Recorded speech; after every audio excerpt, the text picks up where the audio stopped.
Everything that's good. Everything that's good, they take it. So that's what I'm saying, that firstly, remove this nonsense that China and Russia, oh, we should be scared of them. We've traded with these people for a very long time. History proves that.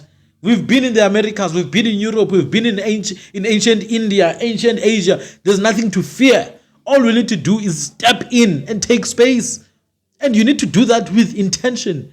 You can't come here and be afraid. Oh no, what will America say? Oh, what will England say? Would you say now we have been manipulated by the USA as Africans? The USA, England, and Britain. Yes, so-called great. Oh, France is one of the worst devils I've ever seen. Hey, that devil. Francophone. Yes, those people, they are destroying Africa left, right, and center, man. Portuguese. Hey, Spain and those Spanish people.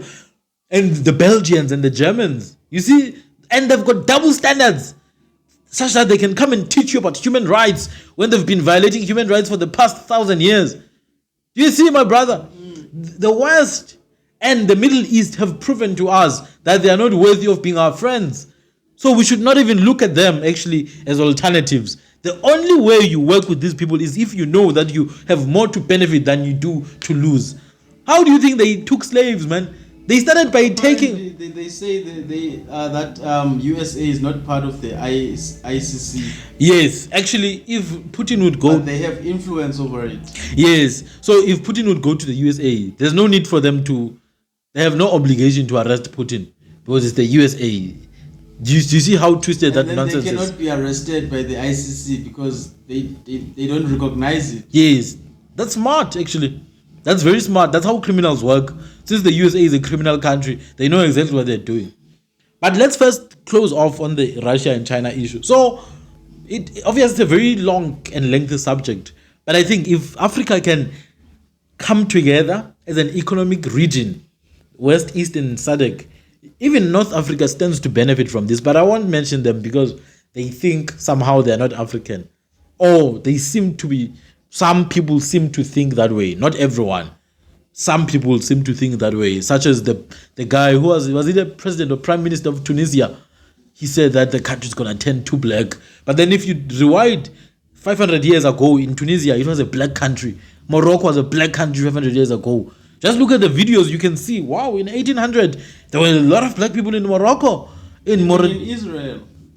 Middle East was founded by black people, man. What they call Middle East, the first civilizations were black peoples, you see. So the idea that North Africa, Middle East is not a country, no, man, shut up with that rubbish of white supremacy.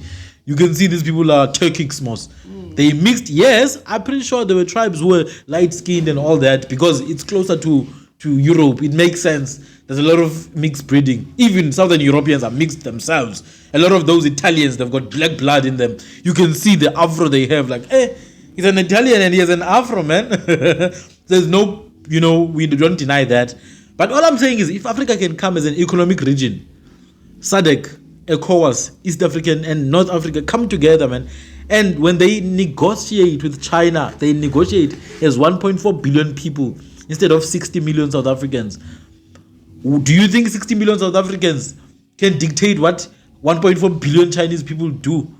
Obviously, there's more power there because there's more spending and purchasing ability in China.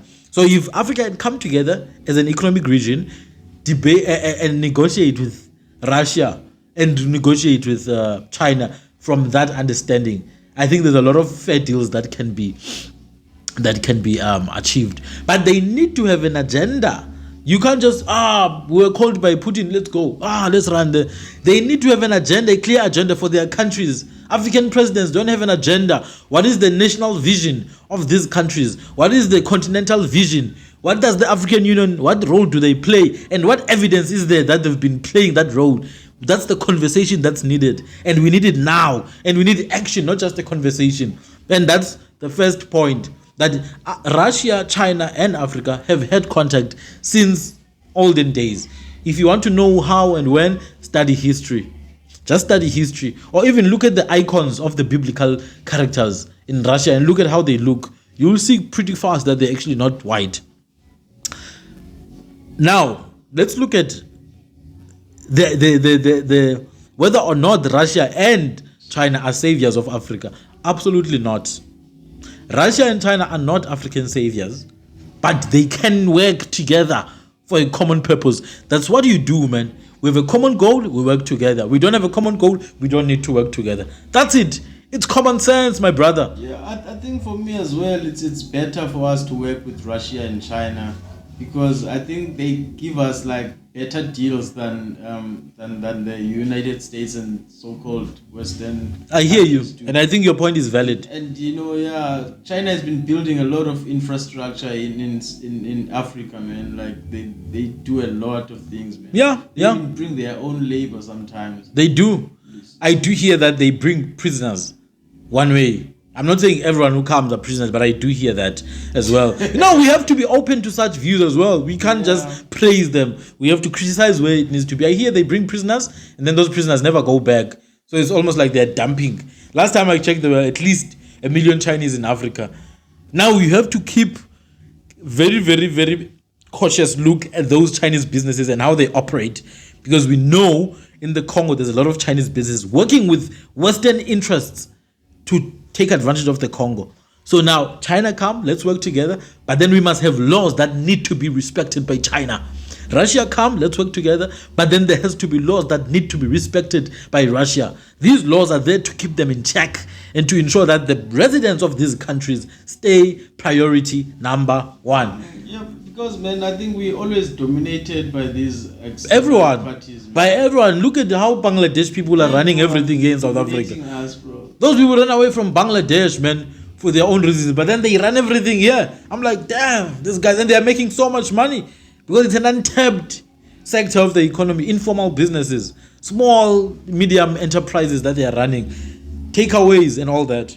So if Africa does that, instead of being given better deals by Russia, but rather proposing deals that work for them to Russia and China, instead of being given those deals, propose those deals, because you know what you're offering.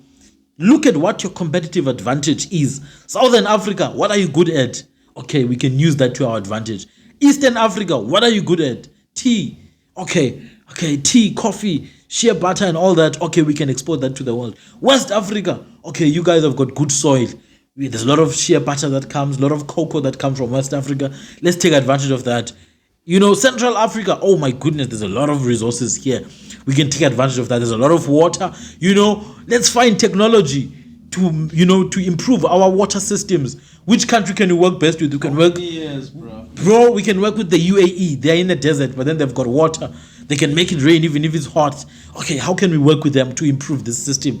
You see, you don't just work with countries because you want to romanticize. Oh, we're working with this. I think the thing is some governments are forced to work with the United States. I know. And if you don't work with them, I know. you get killed. I look at Uganda, for example.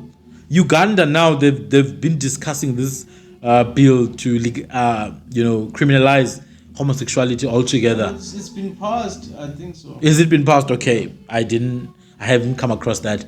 But look at how America has been going against it from all fronts. I mean, I'm not gonna. Not only America. The entire Western society. And look at how they've been pestering Uganda to stop that. They don't use the same effort though for other things that are of serious concern in Uganda. Other issues that are of very serious concern, they don't seem to care about that. So for them, as long as you do what they want or their values, I don't know if those are American values, but they seem to be government values. If you don't follow their values, then they will demonize you, they will sanction you, they will do whatever they can to destabilize your country and ultimately kill you. If they don't kill you, they kill your country altogether. Look at what they did in Libya. So that's what Africans need, man. Come together, propose a deal, create laws that are going to defend you. You can't just come and work with Russia with an open heart as if they will come and do everything for you for free. Obviously, they need to benefit. You need to understand that Russia has to benefit. China needs to benefit. They mean business, and Russia, they really do. They really do. And African countries need to have nuclear power. Nuclear power. Young men in Africa must go to military training. I'm ready. I want to. Yeah, bro. I want to go for military training. That's another thing we are underestimated by. Yeah, we don't have military power, man. Africans need military power. We have the best genetics in the world. We've got the good genetics, man, good genes. What do we need? We just need nuclear power. We need missiles. We need, yeah. To prove that we really underestimated, apparently the US tried to dump Afghanistan soldiers and 2 US soldiers that were from those wars. They tried to dump them here, but they weren't allowed for some reason. The US are so disrespectful, man. I mean, man, they say that they came from Zimbabwe before. They went there as as visitors of some sort, and then after that they came here in South Africa to seek asylum. Yeah. Asylum, yeah. But they weren't granted that, you know. Yeah, the US, man, they think they can just do as they please, especially here in Africa. And because we don't have military power, they know that we can't really harm them militarily. So they will do whatever they want to do. So that's why we have to work with Russia and China. Take whatever you can benefit from them whilst you can benefit from them. Because we don't know what's going to happen in the next 10 years. We don't know how China is going to start working. But if you can benefit something, benefit it. But make sure you benefit more than you lose. That's all I'm saying, and I'm going to stop there for now. But let's look at now the relations of Africa and the West. By the West, I mean the USA and all of Western and Europe primarily. The USA in Africa has done nothing but destroy, steal, and kill. They've killed presidents. They've organized coup d'etats. They've meddled in, internal politics of countries. In the name of peace. Hey, they come with peace, but then behind them, there's death, there's hunger, there's starvation.